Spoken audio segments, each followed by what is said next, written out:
we are going to have a think about regulation and kind of this concept of regulate to educate, and kind of preaching to the choir, I think, already, in terms of understanding why drip feeding regulation throughout the day is really important, and not waiting for a child to become dysregulated before we start putting in regulation strategies.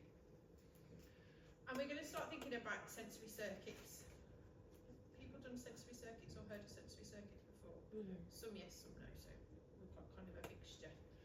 But understanding kind of the three key areas of a sensory circuit, and then we've got lots of time after I've finished talking to plan our own sensory circuit. So what I want for everybody today is to be able to walk out with a sensory circuit planned, prepped, ready to go, that you could, in theory, walk into your classroom tomorrow and start delivering. So that's why we've got quite a bit of time after I've finished yapping to be able to kind of plan that out and to think about what that looks like. And then we'll you can plan your own in your own classes, and then we'll come together at the end and share some ideas, so that across kind of each of the pathways, we've got some ideas of what a sensory circuit might look like from across those different pathways for those different children. Okay, so very, very briefly and very quickly, but thinking about why regulation is important, and I think it's, although we've been talking about this for a long time, it's good to just kind of refresh our memories and to really get our heads back into why this is so important. And I like the house analogy, the kind of the foundations of your house, the bottom of your kind of pyramid, the trunk of your tree. If a child's not regulated and we haven't got that regulation piece sorted and supported, then anything that we try and build on top of that is just not going to work. We know that. It's relatively kind of self-explanatory. So that kind of academic learning is up at the top, and then that sensory regulation piece is down at the bottom. So we need to support that before then we do anything else. Another way of thinking about it, hand-brain model. So I don't know if you've come across this before. So we're all going to use our hands as our kind of a way to understand the way that our brain works. So if you imagine that kind of your forearm and coming up into your palm of your hand is your spinal cord, and then kind of your brain stem, which is this bit here at the back of your brain. This is your reptilian brain, or your downstairs brain at the bottom. This is where your fight or flight centres are. So if you've got information that's coming in that's making you feel overwhelmed, that's alerting your fight or flight centre, that's where it's going to stay. It's going to stay within your reptilian brain, and you're going to be in that fight or flight mode. This means that this part of the brain and then this part of the brain are offline. They're not kind of getting involved. It's the information stopping there. So you can see there, actually, it's your kind of your feeling brain, and they use the term kind of flipping your lid. So if you think about the kids that we're working with, when they're in this kind of red section at the bottom, they're not processing language, they're in that kind of fight or flight, dysregulated state. The thumb comes across, and then this is kind of representative of your emotional brain, or your limbic system. And so your emotional brain and your kind of reptilian brain are very closely linked. So obviously you'll have different emotional responses, and that will link into your downstairs brain. And then your fingers that come over the top is what we call your thinking brain, or your upstairs brain. And when your thinking brain is kind of in the driving seat, we can communicate, we can plan, we can learn, we can engage with activities. So what we want our kids to be in is to be, for their upstairs brain to be taking charge, and for them to be then ready to learn. Because if their downstairs brain is the one that's in charge, they're not going to be any way, shape, form to kind of learn anything at all. So that the colours of that fit in really quite nicely with the zones that you use then in school and kind of on your BSS and stuff, so it kind of makes sense. It just gives you a bit of that neuroscience behind, well actually, why is this not working? Why is this child presenting like this? Actually, yeah, because their thinking brain isn't the one that's in the driving seat. So for example, if you've got a child that actually when they're in green, they can communicate verbally with you, they can understand verbal instructions, and they can plan their movements. Great.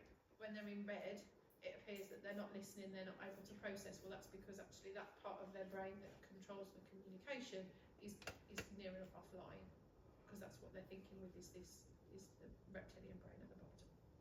So it just gives a bit more meaning and understanding to that. And then this links really nicely into our window of tolerance and what that might then look like. So we talk in school about our just rightness, our just right levels, which is this bit in the middle, and that we all kind of fluctuate between this under alert and over alert at different points during the day, and we'll kind of dip in and out of that. But what we're aiming for a sensory circuit to do is to kind of get children and our young people in this middle section before then we're wanting to engage them in any learning-based activity. So that's kind of how it works and what we're aiming for. Okay, so sensory circuits, how do they work? So both over and under alert kind of children and young people can benefit from a sensory circuit because it's got 3 distinct stages. However, there are lots of other benefits of completing a sensory circuit. The organising section especially has got kind of more of an element of motor planning in it, which then impacts on kind of motor development as well. So it'll improve core stability, postural control, fine motor skills, gross motor skills. So you can kill lots of birds with one kind of activity really. Social skills, we're looking at interaction and adults and modelling between different people. And it's about having fun. So they should be fun and they should be playful.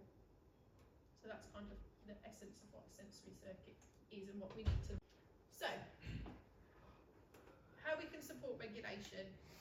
This is one of the most important things that we think about when we're trying to do a sensory circuit, is how we present ourselves and our therapeutic use of self.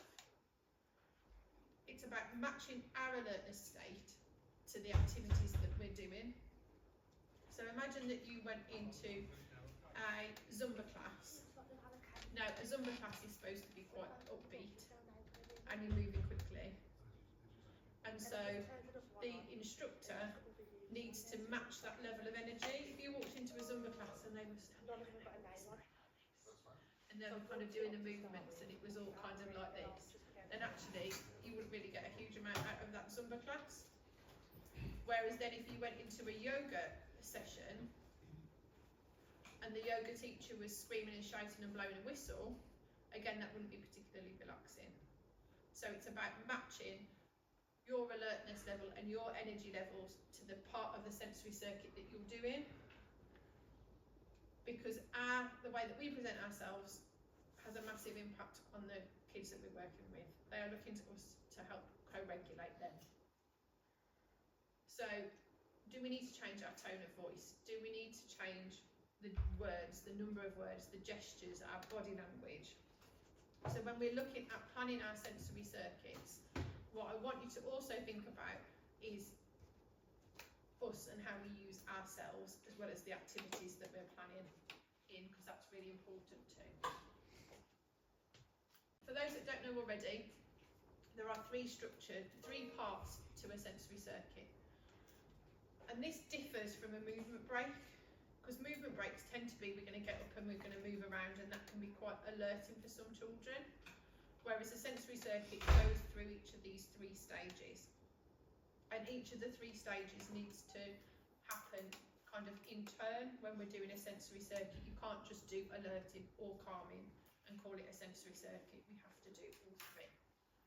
But the amount of time that we spend on each of these can change dependent upon the regulation state of the children that we've got. So if we think about our first section, that's our alerting section. So these kind of work on waking up the body.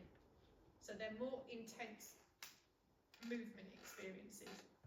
It might be bouncing, it might be running on the spot, it might be spinning, it might be that we're running and then changing direction and coming back again. In terms of the classes and the children that you've got, are we all got children and young people that are up on their feet, or have we got some in wheelchairs? Both. Both, you've got both. So it's thinking about, okay, even with those children and young people in wheelchairs, how can we alert them? How can we move them in different ways? Is it movement, or are we tapping into some of their other senses? And we'll think about that as we go through. Your organising bit has got much more of a plan around the motor movements. So for alerting, you might be spinning. Well, actually, if you're kind of sat on one of those and you're just spinning, that doesn't take a huge amount of motor planning versus, say, if you were walking along some stepping stones, I've got to work out where to put my feet, I've got to go up and then I've got to go down. There's a sequence to my movement, so you can see how those two activities are different and require a different kind of set of skills. And with our organising, we're normally also using both sides of our bodies together, so there might be some bilateral crossing the midline and those sorts of activities within that. And then you've got calming.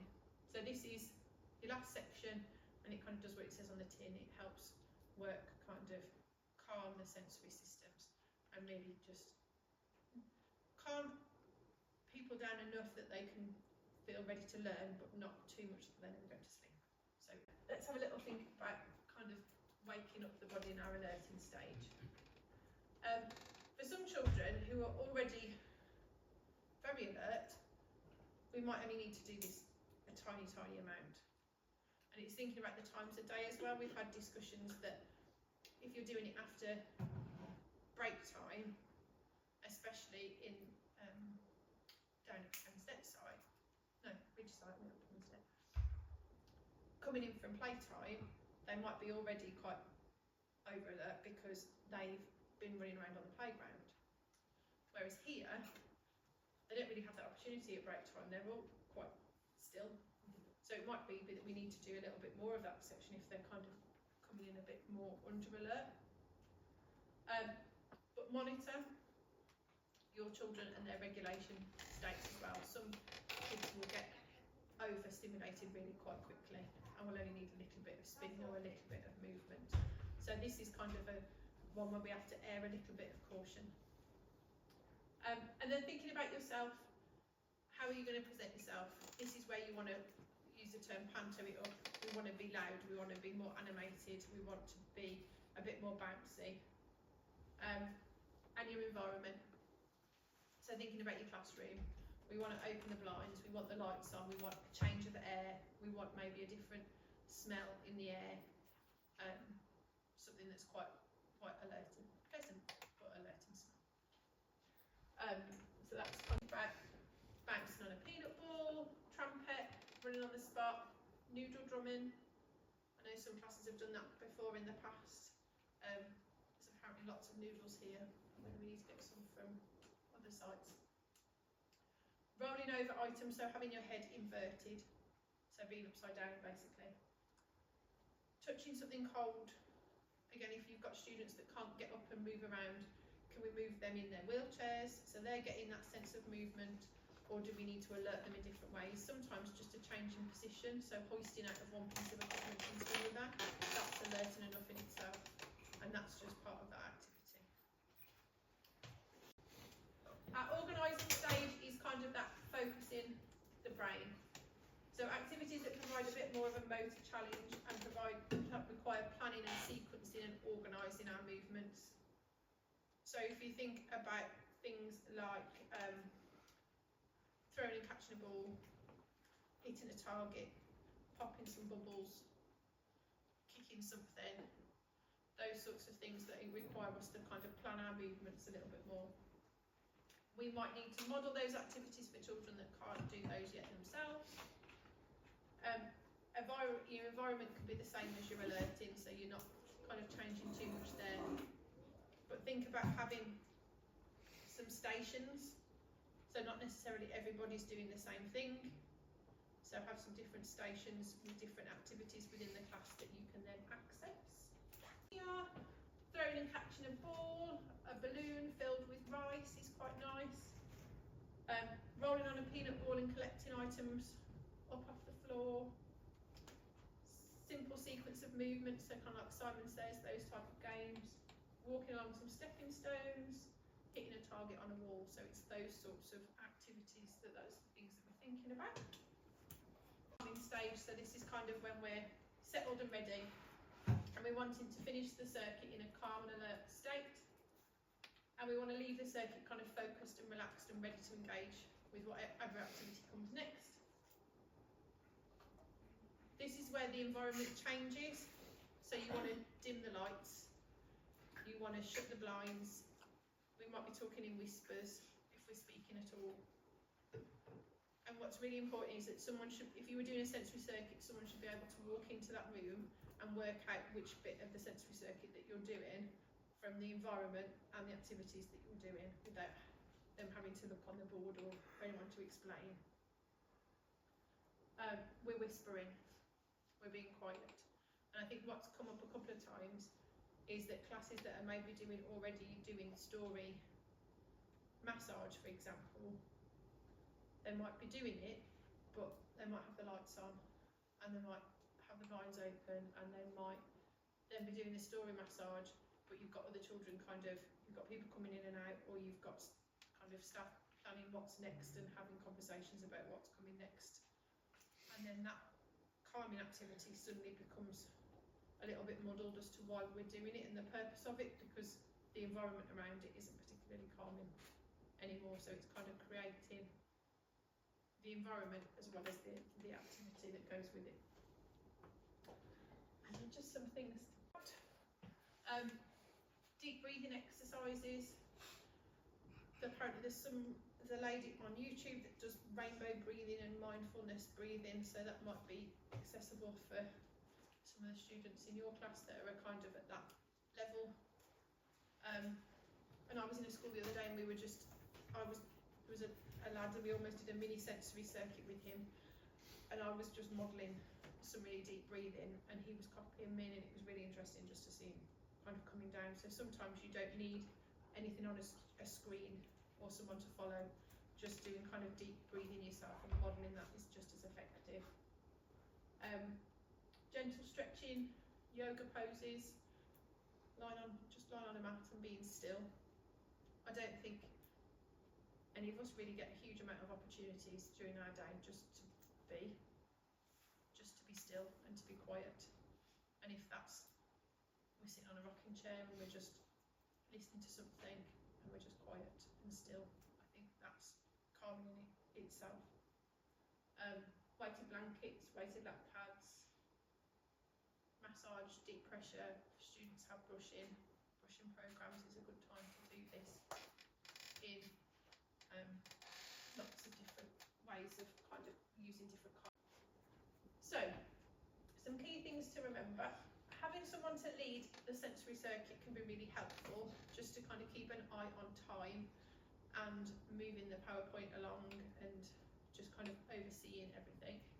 Doesn't have to be the same person, doesn't have to be the class teacher, it can be anybody in the room. Using visuals to support each activity. So on another slide, we've got some visuals for PMLD, but there's some other ones that we can make depending upon what activities that we need, that are like an A5 piece of paper, and they've got the symbol and then a symbol of the activity and a symbol of which part of the sensory circuit is on the front, and then on the back there's some instructions for staff as to how to do that. So in theory, again, if you're swapping around classes and you're picking up an activity, those could be used, so that's really helpful. Suggest, and this is why you've got your template of your PowerPoint, is having a PowerPoint on, and then any music that's playing is played behind, and the videos aren't necessarily then played, because then kids will home in on the video rather than the actual activity.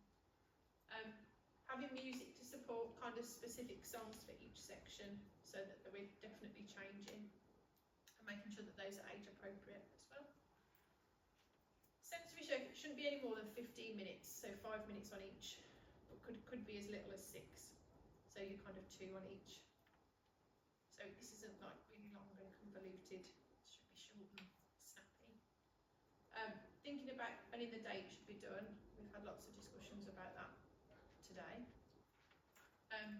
Keeping the activities the same for a period of time to allow kind of children and young people to master the movements, especially within the organising section, because if we're asking them to do something new, it can take a while for them to learn that skill.